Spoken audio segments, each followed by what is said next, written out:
Alors, petite actu sur automobile propre concernant Total. L'article est assez long, je vous préviens, donc prenez au moins 6-7 minutes de votre temps. Pour Total, le réchauffement climatique, c'est de la faute des consommateurs, d'accord, directement un titre assez choc.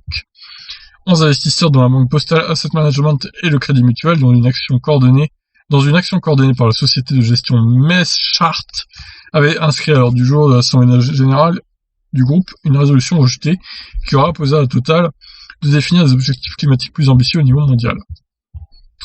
Alors, Total communique très largement sur une feuille de route par laquelle l'entreprise atteindrait la neutralité carbone vers 2050. Ce programme comprendrait bien l'utilisation par le consommateur final des produits commercialisés par le groupe, mais seulement pour l'Europe. À l'échelle mondiale, les rejets indirects, c'est-à-dire la part constituée par la consommation de ces productions, représente 85% des émissions de gaz à effet de serre du pétrolier. Les 11 investisseurs demandaient que l'ensemble de ces émanations fasse l'objet d'un plan d'action contraignant. Concrètement, il s'agissait de modifier le statut du groupe pétrolier afin de renforcer la contribution de son modèle économique à l'atteinte de l'accord de Paris sur le climat. PDG du groupe, Patrick Pouyanné, comme 83,20% des voix, s'est positionné contre cette résolution justifiant l'ouverture de l'Assemblée générale des actionnaires au sujet des émissions carbonées indirectes. Nous n'en sommes pas responsables car elles dépendent des choix des consommateurs d'énergie de nos clients. Il a ajouté, Total ne fabrique pas d'avions, ne fabrique pas de voitures, ne fabrique pas de ciment, et ce n'est pas Total qui décide si un avion va utiliser du kérosène ou de l'électricité ou de l'hydrogène pour voler. Oh la mauvaise foi. Ah, il accuse les clients, c'est incroyable ça, cette mauvaise foi. De son côté, le conseil d'administration valide ainsi cette prise de position.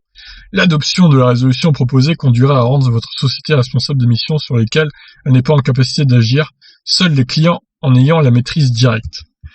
Oh là là, franchement, c'est vice-là, hein. C'est sournois. Le rejet de la résolution portée par le collectif mené par Meschart a été très diversement accueilli. C'est une énorme occasion manquée selon Greenpeace France. Mais diverses ONG et d'autres structures estiment au contraire que réunir 16,8% d'actionnaires autour de cette proposition constitue une véritable avancée. C'est également l'avis des 11 investisseurs qui comptent bien poursuivre leur action afin de convaincre de plus en plus de porteurs de titres de Total. Aux États-Unis, d'autres pétroliers comme Chevron, ExxonMobil, Shell et BP avaient pris une posture commune similaire en 2018. Le média web The Verge avait alors bien résumé dans le titre de son article sur le sujet. L'avocat de Chevron, s'exprimant au nom des grandes compagnies pétrolières, affirme que le changement climatique est réel et que c'est de votre faute. Allez, poursuivons. Au fur et à mesure que le dérèglement climatique s'installe avec son lot de catastrophes qui impose jusqu'à des exodes importants à travers le monde, les responsabilités vont être rejetées de tête en tête. Ce sont les jeunes générations, celles qui vont subir les crises à répétition sans avoir pu véritablement profiter de l'insouciante consommation, qui se prononceront d'une manière ou d'une autre sur le sujet. Devant eux, 3 groupes d'acteurs. Les États et structures les réunissant, l'Union européenne par exemple, le secteur industriel, les consommateurs. Les États qui auront tenté de réorienter la consommation à grands coups d'aide aux entreprises et aux ménages auront de quoi se retourner vers eux tous. Les industriels rejetteront la faute sur les consommateurs et s'ils le peuvent sur les États et même vers d'autres entreprises comme Total vient de le faire. C'est vraiment honteux, quoi. Du côté de Total, le message est clair. Renvoi direct vers les consommateurs de la responsabilité des émissions de CO2 à l'utilisation de ces produits en rapport avec l'énergie. Une stratégie que le groupe peut d'ailleurs se permettre avec une apparente légitimité que nombre de ses concurrents n'ont pas. Le groupe produit bien du pétrole et du gaz, mais est aussi un fournisseur d'électricité qui peut être garanti de sources vertes, de bio-GNV et de superéthanol E85 selon l'offre aux automobilistes est donc particulièrement variée et déjà en cours de réorientation vers la mobilité durable.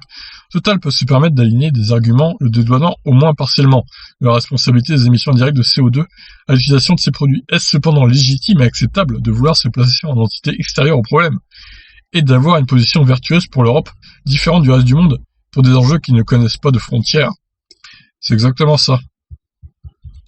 Non, clairement, c'est pas bien ce qu'ils font, franchement.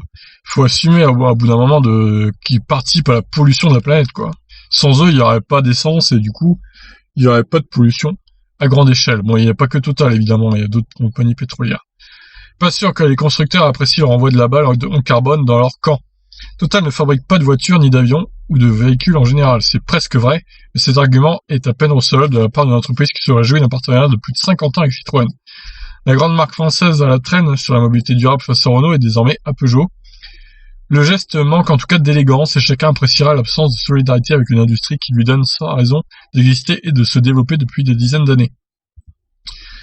La récente alliance de Total avec Gossin pour développer un tracteur électrique capable de déplacer 2 citernes de 30 tonnes de carburant pour l'avitaillement des gros porteurs est positivement notable. Voilà un argument susceptible d'expliquer que le groupe s'ouvre en permanence de nouvelles perspectives dans un écosystème en développement. Ah, il est hard, l'article. Bon, allez, on termine. Quoi qu'il en soit, le message de Total est un peu plus clair aux consommateurs d'adopter au plus vite de nouvelles habitudes de mobilité pour limiter le dérèglement climatique. Les automobilistes et voyageurs se doivent bien sûr de développer une conscience qui les pousse à faire de bons choix pour leur déplacement. De très nombreuses formules existent désormais qui permettent de plus en plus de ne plus ou de moins griller le pétrole. Au fait, quel est le pourcentage des actionnaires qui se sont prononcés contre la résolution des 11 investisseurs et qui ont entamé une véritable démarche vertueuse personnelle pour leur mobilité? N'est-ce pas à ce niveau qu'il faut chercher la véritable raison du tout récent couac de communication? Et oui, peut-être bien. En tout cas, voilà, Total assez de mauvaise foi pour le coup, qui n'assume pas vraiment le fait d'être un gros pollueur en Europe et dans le monde, et qui rejette la faute sur les entreprises et sur les automobilistes. Ça, c'est pas terrible comme stratégie de communication. Voilà, qu'en pensez-vous de tout ça? Je vous laisse réagir. Ciao, ciao.